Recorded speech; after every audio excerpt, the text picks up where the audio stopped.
Hi, I'm Chuck Enderlin.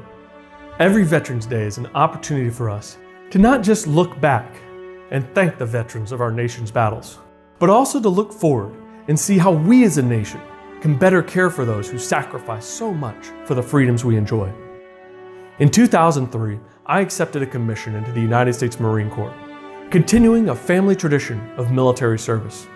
My grandfather flew for the Navy in World War II, defending our nation from one of its greatest foes.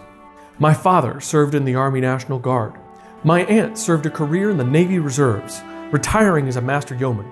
And I was proud to pick up that banner and continue fighting for the ideals our nation is founded on. I've served both at home and abroad. I've deployed to the Western Pacific and flown along the border between North and South Korea, acting as the deterrent force to North Korean aggression.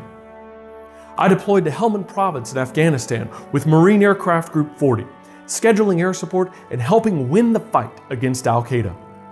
I returned home to be a flight instructor, training the next generation of naval aviators, not just as pilots, but as leaders. Now, the war that I trained those young men and women for is the same war that I trained for. The war in Afghanistan is now in its 16th year, and it's time that we thank our returning veterans from America's longest war with more than just words. Too many of our veterans come home and find themselves homeless. Too many of our veterans come home and struggle to find a job that doesn't just pay well, but also gives them some of the satisfaction they found in service. Too many of our veterans can't get the health care they need, either because of problems at the Veterans Administration or because they simply can't afford it on the private insurance market. Now, these brave men and women have sacrificed everything they have, fighting not just for this nation and its people, but also for the values in our Constitution.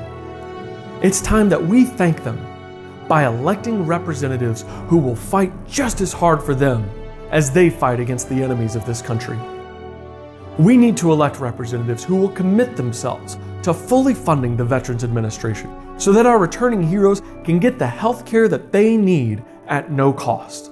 It's the least we can do for the sacrifice that they've made.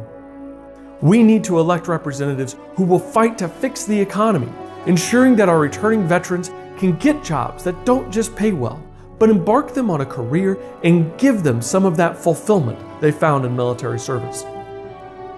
We need to elect representatives who will fight to ensure that no veteran returns homeless. We can do this by funding shelters, counseling, and job training programs to help our returning veterans make that transition to civilian life. As Americans, we understand the importance of thanking our returning veterans for their service. Now let's work and put those words into action.